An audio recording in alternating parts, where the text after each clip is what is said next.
فرقے گروہ یہ حسد کی بنیاد کے اوپر معرض وجود میں آتے ہیں، تو جماعت کے ساتھ جڑے رہنے والے پاک اور صاف دل لوگ ہوتے ہیں،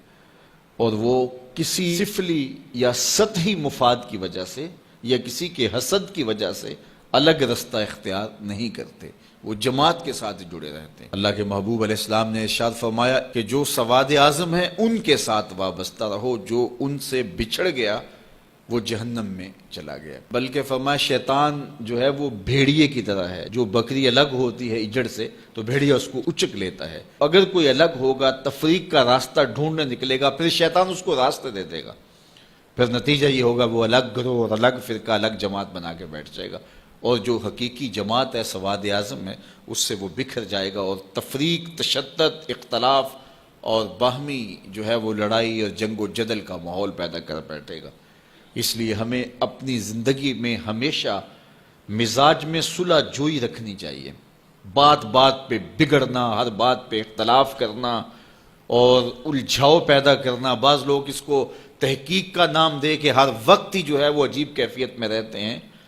بعض کا جماعت کے مفاد کے لیے کوئی چیز چھوڑنی بھی پڑتی ہے جس کو درست سمجھا جاتا ہے، اور اس کی سب سے بڑی مثال اللہ کے محبوب صلی اللہ علیہ وسلم کا اپنا عمل ہے۔ آقا کریم نے فرمایا عائشہ میرا جی چاہتا ہے کہ کعبۃ اللہ کی تعمیر طرز ابراہیمی پہ کروں، لیکن میں یہ سوچتا ہوں کہ تیری قوم کی عصبیت نہ جاگ پڑے، یعنی قریش کے دل میں یہ بات نہ آئے کہ یہ ہماری خاندانی جو تعمیر ہے اس کو توڑ کے ایک نئی تعمیر انہوں نے سامنے لائی ہے۔ اگرچہ بات کسی ایک آدھ شخص کے دل میں آتی اور وہ اس کو دور کرنے کی کوشش کرتا،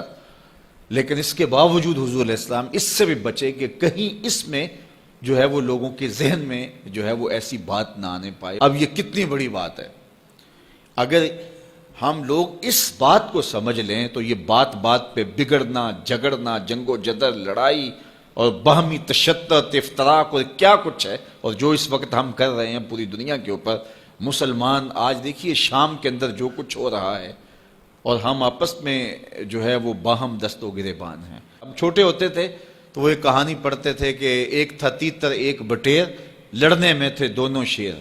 لڑتے لڑتے ہو گئی گم، ایک کی چونچ اور ایک کی دم، دونوں کو نقصان ہو گیا، ایک کی چونچ جائے گی اور ایک کی دم جائے گی۔ تو ہم جب امت مسلمہ آپس میں جنگ و جدل کا ماحول ہی قائم رکھے ہوئے ہوں گے تو پھر نتیجہ کیا یہ ہوگا کہ شام کے اندر جو ظلم ہوا، اس سے قبل جو یمن میں ہو رہا ہے، اسی طرح برما میں جو کچھ ہوا، افغانستان کے اندر جو کچھ ہوا، 56-57 اسلامی ملک اور ہماری یہ حالت، بس ہم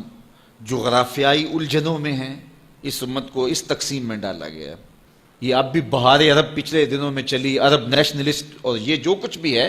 یہ تعصب اور یہ عرب و عجم کی تقسیم اور یہ سرحدی تقسیم امت مسلمہ کے اندر امت کو منتشر رکھنے کے لیے یہ بت گھڑے جاتے ہیں تاکہ امت تقسیم رہے۔ تو جب سلطنت عثمانیہ توڑی جانے لگی تو اس وقت یہ بات کہی، عربوں کا تعصب ابھارا جانے لگا اور عربی عجمی کی تقسیم کو ہوا دی گئی، تو اس وقت اقبال نے کہا یہ بت یعنی قومیت کا بت، یہ بت کے تراشید آئے تہذیب نوی ہے، یہ نئی تہذیب نے یہ بت تراش کے ہمیں پوجا کے لیے دیا ہے کہ اس بت کو پوجو۔ قومیت کا بت جب رکھا گیا اور جو ہے وہ عربوں کو ترکوں سے بغاوت کا کہا گیا کہ وہ عجم ہو کے تمہارے اوپر حاکم ہے، اور یہ بت تراشا گیا اور عربی عصبیت کو ابھارنے کے لیے اور جو ہے وہ جغرافیائی تعصب ابھارنے کے لیے اور نسلی تفاخر ابھارنے کے لیے یہ عجمیت کا اور یہ عربیت کی تقسیم کا بت،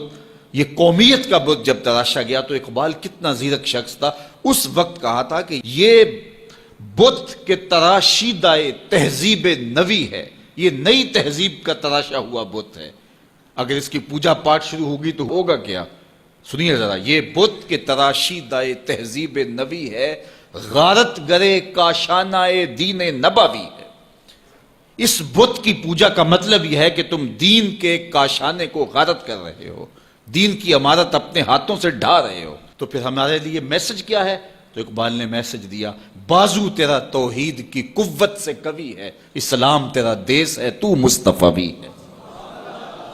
کہ تیرا بازو طاقت ہوگا جب تو وحدت کا سبق پڑھے گا اور توحید کے سائے میں پوری امت اکٹھی ہوگی. جغرافیائی تقسیموں سے نکل کے، عرب عجم کی تقسیموں سے نکل کے توحید کے سائے تلے جب یہ فرزندان اسلام اس شناخت کے ساتھ کھڑے ہوں گے تو پھر بازو مضبوط ہوگا.